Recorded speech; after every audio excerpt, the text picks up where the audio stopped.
बिस्मिल्लाहिर्रहमानिर्रहीम। अस्सलाम वालेकुम स्टूडेंट्स। आज हम लोगों का टॉपिक है लर्निंग बाय कंडीशनिंग, आमोज़िश बज़रिया तशरीद। इसे आमोज़िश बज़रिया तशरीद या तलाज़ुम भी कहा जाता है। तलाज़ुम का मतलब है ताल्लुक़। एक अमल का दूसरे अमल से जब ताल्लुक़ बन जाए तो उसे तलाज़ुम या तशरीद कहा जाता है।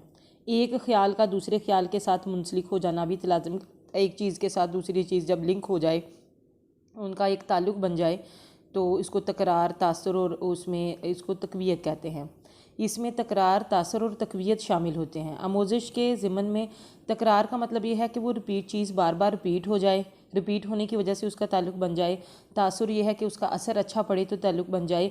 और तक़वियत का मतलब ये है कि ऐसा करने से कोई फ़ायदा हासिल होता हो, तो ये जो चीज़ों का एक दूसरे के साथ लिंक्ड होना या मुंसलिक होना जो है वो हो जाता है। आमोज़िश के ज़िमन में वाटसन ने तलाज़ुम को बड़ी अहमियत दी।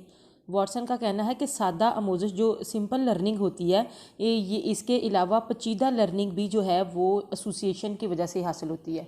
सिंपल लर्निंग है ना, सादा सादा चीज़ें हम सीखते हैं, लेकिन जो मुश्किल चीज़ें सीखने में, कॉम्प्लेक्स चीज़ें हम सीखते हैं, वो भी इसी एसोसिएशन की वजह से ही हम लोग सीखते हैं।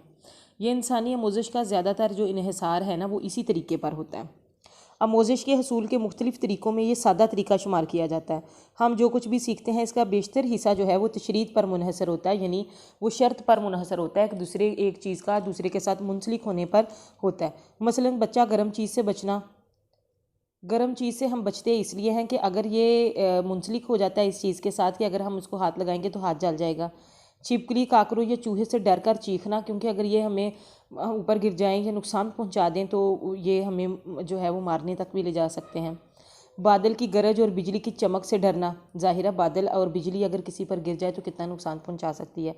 दूध की बोतल देखकर रोते बच्चे का चुप हो जाना, क्योंकि उसको पता चल गया कि अब मुझे फीडर मिलने वाला है। और आगे कई दफ़ा ऐसा होता है कि माँ फीडर हिला रही होती है, यानी उसमें चीनी डाल के दूध में मिक्स कर रही होती है, तो बच्चा ऐसे किलकारियाँ मार के हमक रहा होता है कि फटाफटा मुझे ये पकड़ा दिया जाए, यानी उसको भूख लगी होती है, तो वो फीडर को देखकर चुप हो जाता है। बाप की डांट के खौफ से स्कूल का काम करना, कि बाबा डांटेंगे अगर उन्होंने कॉपी चेक कर दी या टीचर ने अगर शिकायत कर दी, तो उनकी नाराज़गी, माँ की नाराज़गी के डर से कपड़े गंदे ना करना, टाफ़ी या खिलौने के लिए बात मान लेना, दोज़ख के खौफ या जन्नत के हसूल के लिए नेक काम करना, इंसान बनने की मेहनत करना, ये सारी ऐसी चीज़ें हैं जो शर्त से मुंसलिक हैं।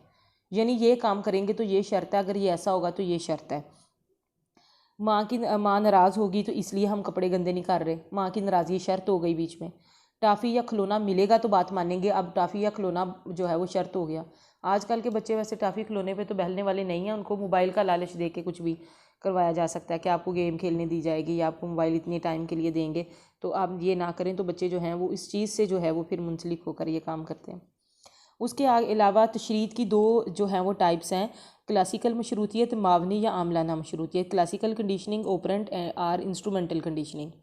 क्लासिकल कंडीशनिंग जो है, मशरूतियत से मुराद दो या दो से ज़ायद मुहीजात, यानी दो से ज़ायद जो चीज़ें हैं उनके दरमियान में, उस माहौल में और ज़मानी तौर सतह पर, यानी उस जगह पर और उस माहौल में मेकान की यानी ऑटोमेटिक जो है वो ताल्लुक़ बन जाए। जब एक दो चीज़ें हों, उन दोनों की उस माहौल में जहाँ पे वो हैं और उस ज़माने में, यानी उस वक़्त उन दोनों के दरमियान जो है वो मकान की ऑटोमेटिक उनका कनेक्शन बन जाए, तो इन अशिया में कुर्बत की वजह से तलाज़ुम का पैदा हो जाना, जो बाद में तलाज़ुम इस तरह से लगता है कि ये खुद कार की तरह के एक चीज़ के साथ दूसरी चीज़ जो है वो शर्त बन जाती है।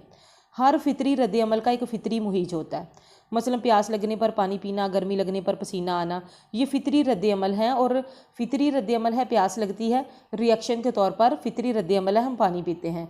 ये फ़ितरी जो है कि मौसम गर्मी का है तो गर्मी लगेगी, और रिस्पांस के तौर पर या रिएक्शन के तौर पर जो है वो पसीना आना, ये चीज़ें जो है उसमें इजाफी मुहीज जो है वो शामिल हो जाता है। और फ़ितरी रद्द-ए-अमल पैदा करने लगे तो इसे कहते हैं। लेकिन जब एक फ़ितरी मुहीज के साथ एक इजाफी मुहीज लगा दिया जाए, वो फ़ितरी रद्द-ए-अमल पैदा करने लगे, तो इसे मशरूतियत कहा जाता है। गोया वो रद्द-ए-अमल जो असरी और फ़ितरी मुहीज के साथ वाबस्ता होता है, वही रद्द-ए-अमल जो है वो इजाफी मुहीज के साथ लगाया जाए। इस मशरूतियत को जो था वो माहिर उज़वियात पेवलोव ने मुतारिफ़ कराया। पेवलोव बुनियादी तौर पर जो था वो माहिर उज़वियात था, फिजियोलॉजिस्ट था। उसने जानवरों के जो इन्हिज़ाम का निज़ाम है, हज़म करने का जो निज़ाम है उसमें इस्तिलाज़म को उसके मुताले के दौरान इस्तिलाज़म को नोट किया और बाद में उस पर बाकायदा इस पर तहकीकात की और उसने कहा कि फ़ितरी मुहीजा से फ़ितरी रद्द-ए-अमाल पैदा होते हैं, यानी फ़ितरी रिएक्शन होगा तो रिएक्शन भी फ़ितरी होगा। लेकिन जब हम इसको गैर मशरूत मुहीज यानी आर्टिफिशियल के साथ या इजाफ़ी मुहीज के साथ जोड़ देते हैं तो फिर भी हमारा जो है वो फ़ितरी जो है वो मुहीज पैदा होता है। मतलब प्यास लगने पर हल्क खुश्क होना, नींद से आंखों का बोझल होना और ऑक्सीजन की कमी से दम घुटना वगैरह मशरूत मुहीजात और गैर मशरूत है, इनके साथ कोई शर्त नहीं है। ऐसा होगा तो ये चीज़ होगी, इसमें कोई शर्त वाली बात नहीं है। गैर मशरूत हरकत जो होती हैं वो गैर इरादी होती हैं, मुहीज के पैदा होने पर खुद कार अंदाज में पैदा होते हैं, मगर अगर इन पर बेसाख्ता और खुद कार रद्द-ए-अमाल लगा के साथ नए मुहीजात जो है वो लगा दिए जाएँ तो इस अमल को मशरूतियत कहते हैं। यानी फ़ितरी मुहीज के साथ अगर नए अमाल लगा दिए जाएँ और रिएक्शन जो है वो वही फ़ितरी हो, मसलन खाने का लाभ दहन के साथ फ़ितरी ताल्लुक़ है। जब भी हम कोई खाना खाते हैं तो लाभ दहन जो है ना, सलाइवा जो है वो मुंह में पैदा होता है। यही जो सलाइवा है अगर खाने की बजाय किसी और चीज़ से पैदा होने लगे तो फिर हम इसको कंडीशनिंग कहते हैं, फिर हम इसको मशरूतियत का नाम देंगे। उसमें हम ये पेवलोव का एक्सपेरिमेंट है। पेवलोव कुत्ते के जो सलाइवा पर जो था एक्सपेरिमेंट कर रहा था, उसके मकसद के लिए उसने कुत्ते के गाल से नाली का एक सिरा जोड़कर उसने खाना खाने के दौरान खारिज जो होना चाहिए था वो खाने को देखकर ही जो था वो सलाइवा उसके मुंह से निकल गया। जैसे हम कहते हैं कोई खट्टी चीज़ देख के हमारे मुंह में पानी भर आता है, और खाना अच्छा दे के बहुत भूख लगी हो, खाने की इश्तहा हो, वो बड़ा खूबसूरत अंदाज में उसकी खुशबू फैली हो, अरोमा एक तरह से कह सकते हैं, तो इंसान के मुंह में पानी भर आता है। पेवलोव ने देखा कि जो लाभदहन खाना खाने के दौरान खारिज होना चाहिए था वो खाने को देखकर ही उसका सलाइवा जो है वो एक्सक्रीट हो गया। चंद मरतबा ऐसा करने के बाद यही सलाइवा मुलाजम की आमद पर खारिज होने लगा जो खाना लेकर आता था। पेवलोव ने इस मुलाजम का जो था वो दिलचस्पी से मुशाहिदा किया और उसने मुलाजम को बुलाने के लिए घंटी बजाना शुरू कर दी। चंद मरतबा ये अमल दोहराने से कि जब भी घंटी बजती थी मुलाजिम जो था वो आता था, खाना लेकर आता था, तो अब जो सलाइवा जो था वो घंटी की आवाज़ पर ही उसके मुंह में पानी भर आने लगा कि अब घंटी की आवाज़ बज गई है, मुझे खाना मिलेगा।